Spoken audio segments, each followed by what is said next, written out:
بسم اللہ الرحمن الرحیم۔ السلام علیکم۔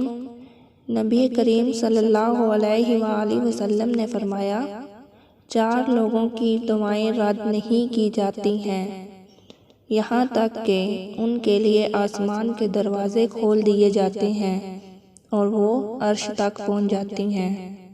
نمبر 1، باپ کی دعا اپنے فرزند کے حق میں۔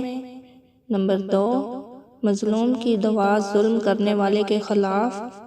نمبر 3، عمرہ کرنے والے کی دعا واپس آنے تک۔ نمبر 4، روزے دار کی دعا افطار کرنے تک۔ دنیا میں 4 دفعہ وقت رک گیا تھا۔ نمبر 1، جب آپ صلی اللہ علیہ وآلہ وسلم معراج پر تشریف لے گئے تھے۔ نمبر 2، جب حضرت بلال نے اذان نہیں دی۔ نمبر 3، جب بی بی فاطمہ کے سر سے دوپٹہ سرک گیا تھا اور 2 بال نظر آ رہے تھے۔ نمبر 4، جب حضرت علی رضی اللہ عنہ کی نماز قضا ہو رہی تھی۔ مزید اچھی ویڈیوز دیکھنے کے لیے میرے چینل کو سبسکرائب کریں، لائک کریں، شیئر کریں۔ اللہ حافظ۔